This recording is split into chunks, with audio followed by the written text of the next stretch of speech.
sastra dan terutama seni rupa ya. Yes. Seni rupa, Bapak Ibu kenal siapa? Salvador Dali ya. Dali. Nah, Salvador Dali itu adalah pelukis Spanyol yang terkenal ya, yang berbasis pada tadi surrealisme gitu. Surrealisme, jadi kan intinya realisme itu sesuatu yang di luar realisme ya, yang berbeda realisme. Dan ini sebenarnya kalau mau dirujuk ke akar filsafatnya itu kan beranjak dari teori Freud, Sigmund Freud,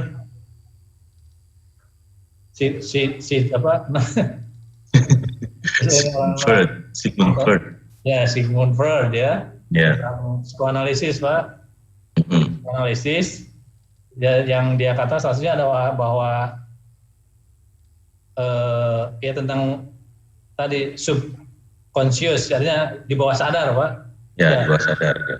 Ini teori Freud tentang mimpi, bahwa mimpi itu sebenarnya kan kenyataan yang berada di bawah sadar gitu. Jadi mimpi itu bisa merupakan gambaran gitu ya, gambaran di bawah sadar dari justru pengalaman realitas. Nah jadi surrealisme ini berarti, dan ini bisa berbeda dengan spiritualisme Pak ya. Meskipun dua-duanya ini, maksudnya gini, surrealisme itu berbeda dengan spiritualisme, terutama spiritualisme Islam gitu ya. Tetapi kalau ini kan Bali Pak ya, Hindu, itu mungkin bisa beriringan gitu ya. Karena spiritualisme Bali itu kan berbasis pada ini pada apa? Yang trans itu yang di bawah sadar Pak ya. Ya. Jadi kalau di trans itu apa namanya? Bukan trans itu seperti yang kesurupan Pak. Kesurupan kan ya seperti kemasukan setan itu kan berada di situ gitu ya. Kalau dalam Islam itu justru tidak ada itu ya. Jadi sesuatu yang memang tidak fisik gitu ya, tapi berbeda dengan spiritualitas ya, yang transendental, yang kaitannya dengan Tuhan gitu ya. Ya, dan itu memang tidak mudah gitu ketika lalu dikaitkan dengan arsitektur yang bersifat fisik gitu kan. Ya. Nah, jadi ketika siapa nih Yokasara itu namanya arsitek ya. Arsitek ini menjatuhkan konsep intangible artinya yang tidak teraga Pak. Ya, tidak berwujud lah. Yang tidak berwujud ya, yang non fisik. Nah, surrealisme itu adalah tidak berwujud, artinya itu implementasi dari yang fantasi Pak, yang bersifat mimpi ya. Betul. Yang non fisik, tapi berbeda dengan spiritualitas Islam ya. Meskipun saya karena dia di Bali ya mungkin ya surrealisme itu dan spiritualitas Bali mungkin juga memang saling berimpit ya. Karena Hindu itu dekat dengan tadi hal yang trans ya, yang roh ya, roh apa kan di Bali itu banyak itu ya. Ya. Tari apa tuh? Tari kecak ya, tari kecak lah supaya itu kan tari kecak ya. Itu bersekutu dengan tadi hal yang di luar ini kita kan, di luar yang fisik gitu. Nah, sehingga ketika bicara surrealisme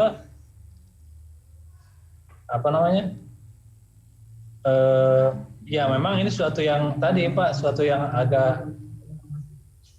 agak tidak mudah gitu Pak untuk di riset ya dengan ilmu-ilmu yang apalagi ilmu yang positivistik ya, yang berbasis pada empirik, yang nyata, yang real gitu ya. Nah, sehingga menurut saya Dea Aulia pun kesulitan gitu Pak. Bahkan saya ini sama sekali kalau bicara kelemahan ini sama sekali nggak jelas Pak, ini metodenya apa gitu. Iya betul. Di metode dia bicara teori yang juga tidak mau kemana gitu. Ya, hanya mengeluarkan teori-teori dari tokoh-tokoh. Iya, sehingga nah dia disebut di judulnya disebut beberapa penerapan inquiry metafisik Pak. Nah, nampaknya itu kan harusnya inquiry itu kan menemukan penerapan inquiry metafisik itu harusnya metode mungkin ya yang dia maksud tuh. Ya. Inquiry maksudnya inquiry kan menemukan sendiri Pak ya, menemukan hal-hal yang metafisik gitu. Nah, tetapi di dalam metodenya juga tidak ada gitu ya. Sehingga ini menurut saya secara apa tadi kalau pertanyaan Pak Rosyid tentang kelemahan, dia belum memenuhi kaidah-kaidah ilmiah gitu Pak ya. Karena tadi memang yang problemnya itu ketika kita memasuki hal-hal yang non fizik ya. Ini kan memasuki wilayah-wilayah yang non fisik kan. Nah, wilayah yang non fisik, yang tadi yang surrealis, yang fantasi ya, yang bahkan mimpi di bawah sadar. Nah, itu kan memang tidak mudah untuk secara metodologi bagaimana membuktikannya gitu. Ya. Meskipun menurut saya sih ini karena berkaitan dengan bayangkan aset itu hal yang fisik kan. Aset itu ada berkaitan dengan material yang tangible kan. Nah, harusnya si peneliti daya ini bisa dia menafsirkan kan, menginterpretasikan karya-karya siapa Yokasara ini yang fisik tadi, lalu ditariklah dia ke wilayah parameter-parameter yang non fisik. Nah, tetapi itu yang saya lihat tidak terlihat gitu ya.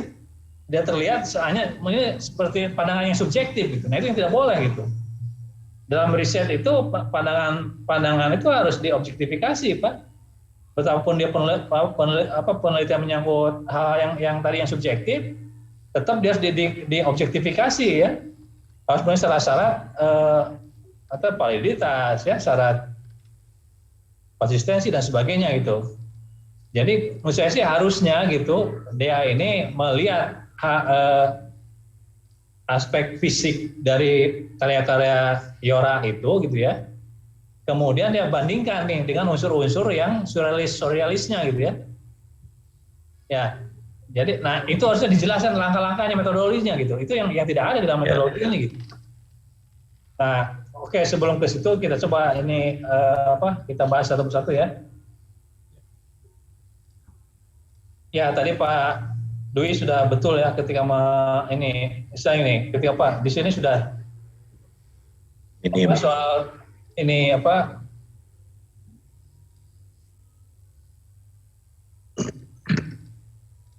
pemikiran Barat mengenai paradigma sektor berhasil sudah mulai jenuh. Ya, tadi kan memang kata Pak ini kan harus didukung oleh data ya. Ya. Nah, data ini kan tidak berarti harus data berupa angka ya. Kalau mau bicara soal bahwa sektor Barat sudah jenuh itu harusnya kan dimulai dengan tadi yang kemarin saya jelaskan, misalnya materinya sektor modern gitu ya. Kan orang sudah tadi kan ada kebosanan, bahkan ada kejenuhan, ada ditandai dengan tadi fruit ego itu kan, fruit ego ya, apartemen yang memakai konsep-konsep modern, memperoleh penghargaan, tapi kemudian dihancurkan ya karena terbukti gagal kan. Nah, itulah salah satu tanda ya, bahwa pemikiran Barat, modernis Barat sudah gagal gitu kan.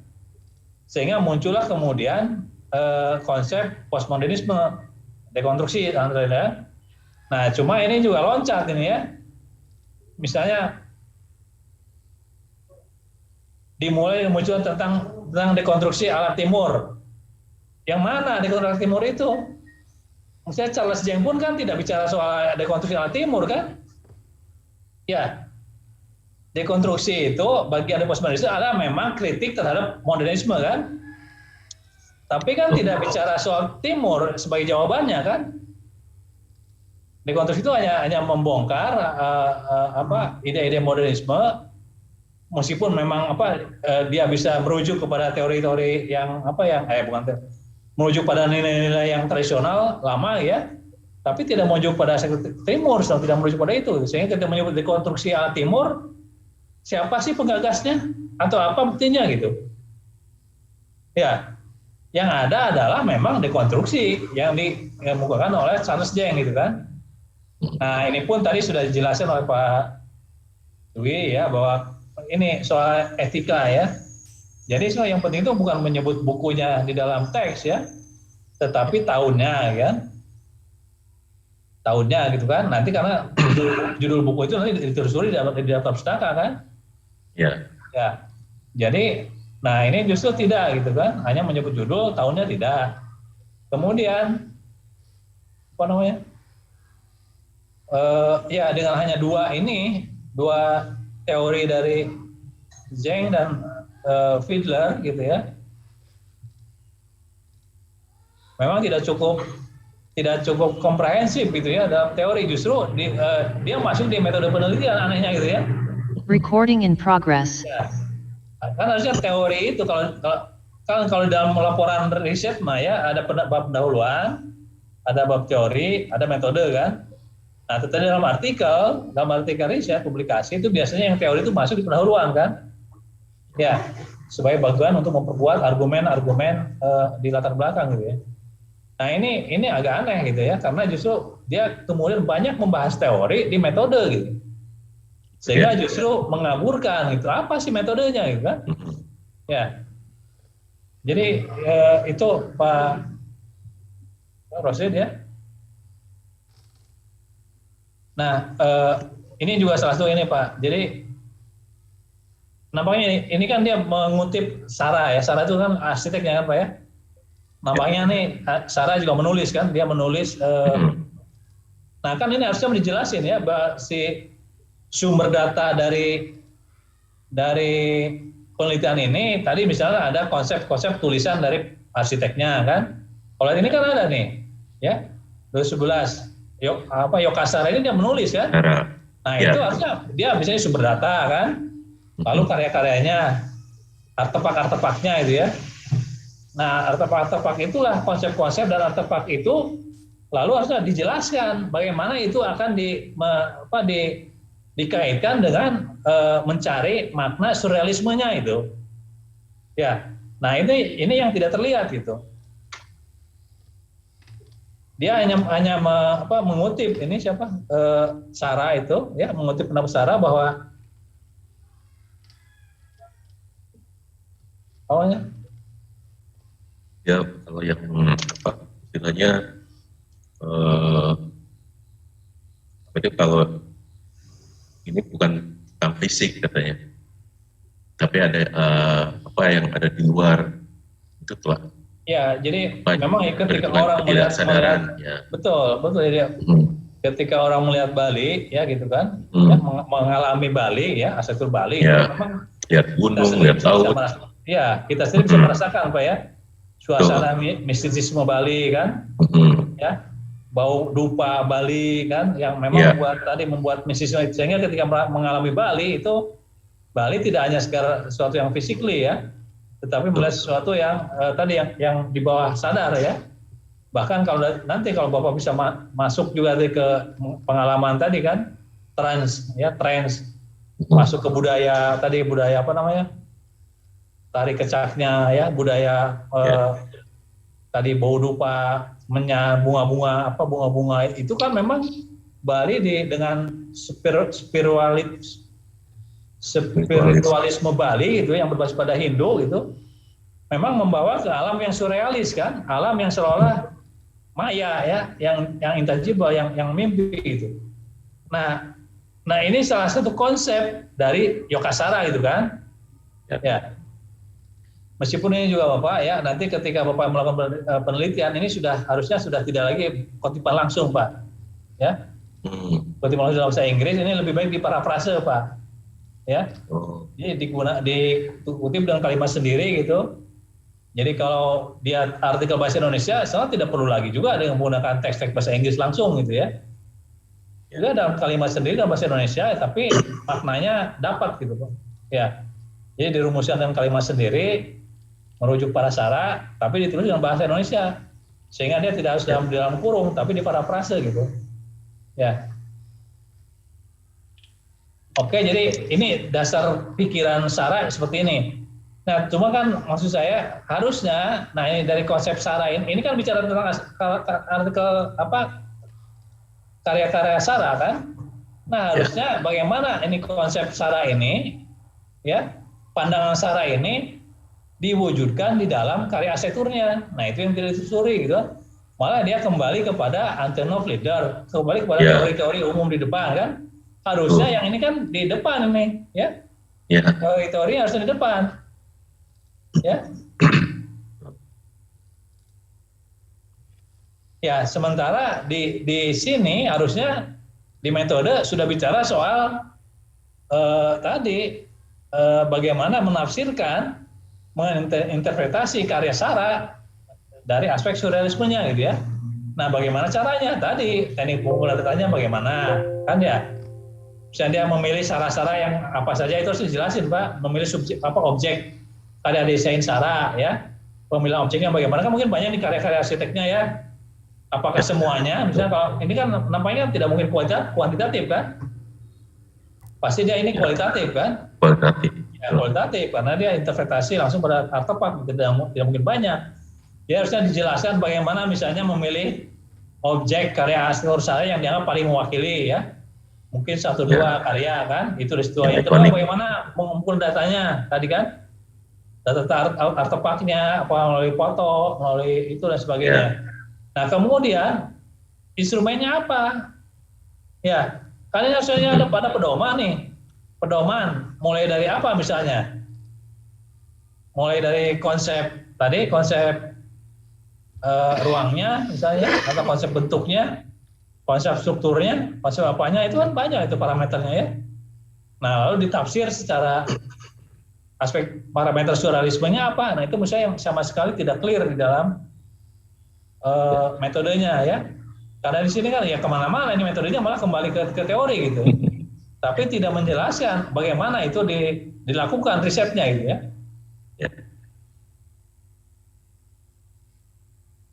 Nah, sehingga di analisis dan interpretasi data pun ya memang tidak mudah ya, karena datanya juga tidak clear ya. Ya.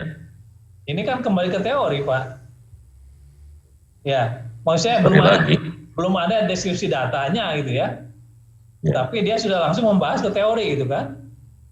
Ya, harusnya nih Gelebert ini, hasil balik Gelebert gitu kan. Ini kan teori. Nah, konsep Gelebert ini, katakanlah ini aspek spiritual surrealisme tadi, bagaimana ini ada di dalam karya dalam karya Sara tadi kan? Ya, bukan menjelaskan teori lagi ini, ya. Tapi tidak mengkonfirmasi pada data si karya arsitektur itu gitu ya. Kan ini kembali konsep mandala ini kan teoritik. Ya, teoritik, padahal dia ini di integrasi data itu. Harusnya teori ini nanti digunakanlah untuk menafsirkan karya-karya Sara gitu. Nah, kalau ini kan masih terpisah saja sebagai teori dia, tidak merujuk menafsirkan karya Sara gitu. Kalau saya lihat gitu ya.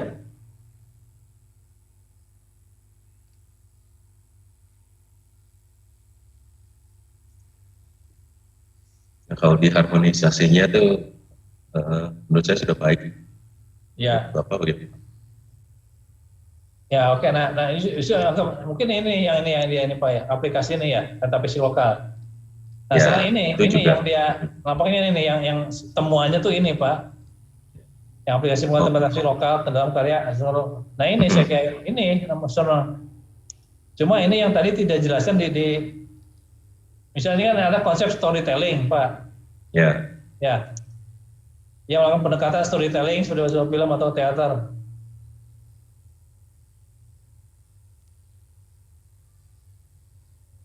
Nah, kalau harusnya kan ketika Sarah menggunakan storytelling, harusnya itu aja, kan lebih mudah ini menafsirkan storytelling dari ini. Gitu. Kalau kan berarti ada langkah-langkah dari konsep-konsep dari Yara itu ya. Dalam bentuk tadi storytelling seperti kan storytellingnya membuat skenario Pak ya, skenario kan intinya tadi surrealisme itu kan seolah-olah membuat film Pak ya, membuat narasi mimpi ya yang kemudian diwujudkan dalam arsitektur kan. Nah harusnya lebih baik fokus aja pada ini gitu, metodenya itu pada storytelling, pada bagaimana mengikuti storytelling Yara, lalu diinterpretasi dengan tadi teori-teori tentang surrealisme Bali gitu Pak. Ya.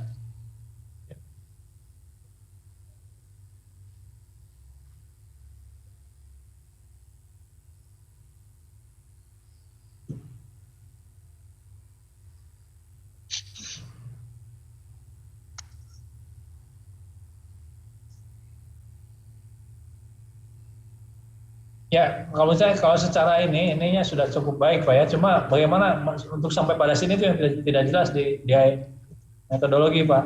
Ya. Kalau dilihat Pak Prof, Ya. ini sebetulnya metodologinya apa nih Pak?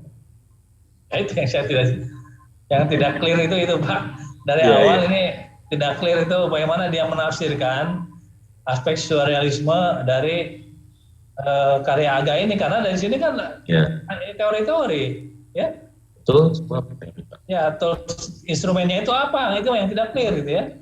Ya. Jadi kalau yang tapi ini saya bisa membacanya gini Pak. Ini membacanya adalah apa namanya? Ada parameter arsitektur Bali Pak ya. Kan konsep arsitektur Bali Pak ya. Tadi Ya, ada yang astra kosali kan, ada mandala apa? Konsep mandala itu kan. Mandala, ya. Kan harusnya begitu. Itu yang disebut dengan apa? Nah ini kan dijadikan sebagai sumber surrealisme dari karya siapa Sarah ini Pak ya. Nah harusnya itu tadi, harusnya ini penelitian ini membandingkan gitu Pak. Jadi konsep Bali-nya itu, unsur Bali itu sebagai instrumen, ya, sebagai instrumen yang dianggap tadi sebuah apa? Pengejawahan. Meskipun tidak tepat betul, itu kan kosmologi Bali dianggap sesuatu yang intangible kan, sesuatu yang tidak tangible, tentang buana alit, buana besar ya, lalu tentang mandala itu kan sesuatu yang intangible, yang kosmologis ya, yang tidak teraga kan. Ya. Nah ini yang kemudian menjadi parameter untuk melihat karya-karya Sarah tadi kan gitu harusnya. Ya, cuma ini nampaknya tadi di dalam metodologi tidak dijelaskan, sehingga memang ini membingungkan gitu ya. Membingungkan. Ya ini datangnya dari mana gitu kan? Karena di metodologi ini malah kembali ke teori gitu. Tidak menjelaskan hal teknis ya, tadi bagaimana dia memilih objeknya ya. Bagaimana dia instrumen yang digunakannya apa, bagaimana dia menafsirkannya seperti apa, ini tidak jelas kan? Ya.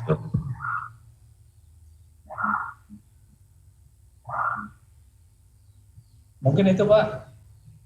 Ya. Ada komentar Pak yang lain? Pak Imawan, Pak Rashid bisa mengikuti, Bu Putri?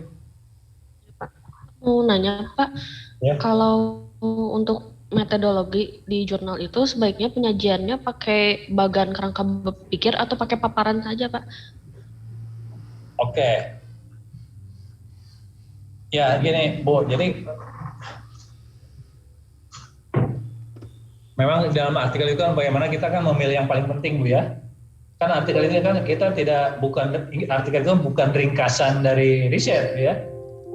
Bahkan sebuah riset itu mungkin bisa menghasilkan 2-3 artikel Pak ya. Jadi penelitian gitu sayang kalau hanya menghasilkan 1 artikel kan. Nah karena itu kita bisa memilih hal-hal yang paling esensial Pak ya. Yang paling esensial ya, tapi dia cukup menjelaskan itu prosedur riset itu seperti apa gitu ya Bu. Jadi paradigma mungkin dijelaskan secara ringkas ya, kerangka berpikir itu paradigma besarnya dijelaskan ya seperti apa kan. Kamu misalnya ketika menjelaskan apa penelitian kualitatif ya Ibu menjawab paradigma apa kualitatif bisa paradigma naturalistik ya dengan pendekatan etnografi misalkan, nah itu ya dijelaskan. Lalu pertama kan sumber datanya harus dijelasin ya, karakteristik sumber datanya siapa saja kan ya, bagaimana cara mengambil datanya kan. Nah kemudian teknologi itu aja selalu dijelaskan, itu yang urgen sesuai dengan tujuan penelitian, sehingga ketika orang membaca oh betul ini konsisten antara hasil penelitian dengan cara dia mengambil data, cara dia mengumpulkan data, cara dia menganalisis data dan menginterpretasikannya gitu Bu ya. Nah untuk hasilnya memang untuk melihat kuantitatif itu biasanya lebih baik dengan grafis Bu ya. Ya. Jadi apalagi kalau menyangkut data yang banyak gitu ya, data kuantitatif, itu nanti tidak harus semua diuraikan per indikator sebagainya, tapi bisa dalam satu grafik itu bisa menjelaskan banyak hal kan. Ya, kalau untuk kualitatif tidak harus dengan narasi yang panjang, cukup dengan satu grafik itu bisa menjelaskan banyak hal itu ya. Ya, tapi untuk kualitatif itu kan biasanya memang lebih kepada teks ya, pada naratif gitu kan, untuk menjelaskan hasilnya gitu ya. Nah, dalam metodologi bisa grafis ya, untuk artinya prosedurnya bisa lebih ringkas. Kalau lebih ringkas dan grafis ya jelaskan dengan grafis Bu. Terus gini Pak, kan misalnya kan di metode penelitian pengambilan datanya melakukan kualitatif. Terus ada beberapa jurnal yang dari data kualitatif tadi ada teori lagi cara pengambilan data kualitatif teorinya dari siapa itu teorinya perlu nggak Pak menyantumkan teori itu? Itu bahkan sekarang Bu di S1 pun tidak disarankan Bu ya. Jadi misalnya Ibu mendefinisikan populasi adalah teknik sampling adalah itu maksudnya Bu ya? Bukan begitu? Iya, gitu. Ya, itu kan tidak perlu kan, itu kan menganggap pembaca itu bodoh gitu ya. Membaca tidak tahu gitu. Jadi itu kan tadi ya, itu hanya memperbanyak jumlah halaman. Jangankan dalam artikel, dalam laporan riset pun sudah tidak perlu lagi Bu. Hal-hal definitif yang orang sudah tahu, menjelaskan ini variabel adalah sampel menurut adalah itu mah untuk masuk S1 pun sudah tidak lagi sekarang ya. Kalau dulu memang itu ya menjelaskan kan. Yang penting itu adalah menjelaskan variabelnya apa ya. Variabel prediktornya apa, tidak menjelaskan definisinya gitu. Jadi dalam kajian teori itu bukan definisi tapi konsep ya. Konsep yang dijelaskan itu teori gitu. Ya apalagi dalam artikel sudah nggak ada tempat Bu, karena kan tadi harus padat kan. Ya. Jadi dalam laporan pun tidak perlu lagi menjelaskan definisi-definisi tentang pengertian yang sudah umum ya, yang sudah dianggap tahu gitu. Sudah dianggap tahu kan, pembaca juga bukan orang yang tidak tahu gitu. Tidak perlu dijelaskan lagi hal itu gitu. Ya. Jadi itu harus langsung pada pokok persoalannya gitu.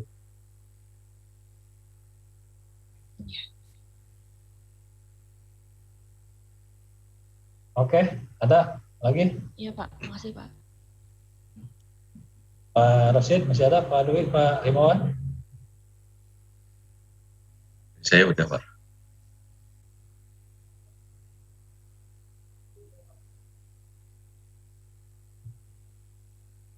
Oke, Bu, kalau tidak ada mungkin gini Bu, saya akan memberikan kesempatan ini minggu depan 2 kali pertemuan saya memberi teori lagi Bu ya.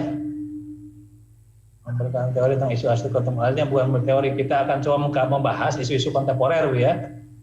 1 atau 2 kasus kontemporer dalam 2 kali pertemuan, sambil memberikan kesempatan pada Bapak Ibu untuk menulis ya. Menulis artikelnya sendiri gitu. Kalau ini kan Ibu sudah belajar tadi mengkritisi karya orang kan? Ya. Sudah mengkritisi karya orang, nah, Bapak Ibu menulis artikel sendiri meskipun belum berbasis pada riset Bu ya, tapi berbasis pada sistematik literatur review ya, YSA menggunakan ya kajian teori ya. Jadi kajian teori tulis artikelnya jadi bisa berartikel opini ya, tidak berbasis riset gitu. Nah, tolong tulis yang tadi punya daya dukung nanti terhadap tesisnya gitu ya. Jadi Bapak Ibu sudah punya pilihan, nanti kita diskusikan ya topiknya seperti apa, tesis, nah sehingga paper kita ini nanti berguna gitu ya, untuk digunakan sebagai paling tidak kajian teori di dalam tesis Bapak sekalian gitu ya. Oke. Tapi ya itu saya beri waktu 2 minggu lagi. Nah dalam 2 minggu, mulai minggu depan saya akan isi lagi dengan kajian tentang isu kontemporer ya. Seperti tadi misalnya surrealisme, nah saya akan membahas tentang itunya gitu ya, substansinya gitu ya. Meskipun bukan surrealisme dari kita yang lain ya. Ya. Oke, misalnya tentang isu gender, saya juga sudah menulis ya. Ini cerita, mungkin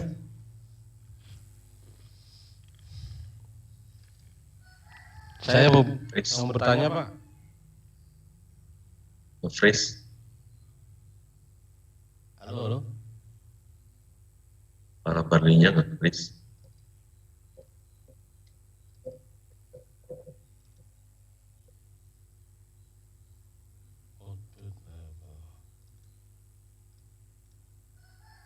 Sinyal ya.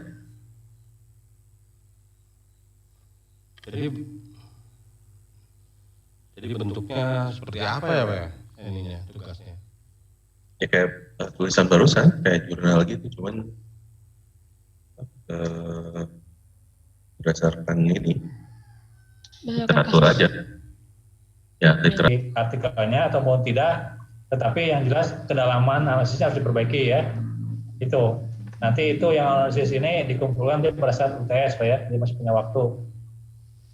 Nah untuk analisis kedua, untuk paper kedua, Bapak tadi memilih topik tesisnya apa ya, meskipun nanti kan masih bisa gambaran global Pak ya, tapi yang terlalu jauh sehingga paper yang Bapak tulis itu, nanti yang paper itu kan berkaitan dengan kajian teori ya, Bapak harus membaca dan mengevaluasi data punah. Sehingga ini nanti bisa dipakai gitu Pak, berlanjut Pak, tidak sia-sia gitu ya, Bapak jangan sampai nanti ini kebanyakan kelemahan mahasiswa S2, S3 itu, mata kuliah itu tidak mendukung risetnya gitu ya.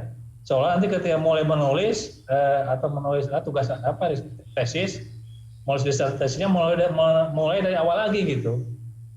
Karena tugasnya kemana, typingnya kemana. Nah karena itu tadi supaya setiap mata kuliah itu mendukung pada arah tesis Anda, mempercepat studi Anda, maka harus punya gambaran dari awal topik risetnya apa. Nah sehingga tugasnya pun harus diarahkan ke sana. Sehingga ketika membuat paper tentang kajian teori, basis kajian teori, nah itu teori itu bisa digunakan nanti masuk ke landasan pustakaan gitu, bab teorinya gitu. Itu Pak Rusid.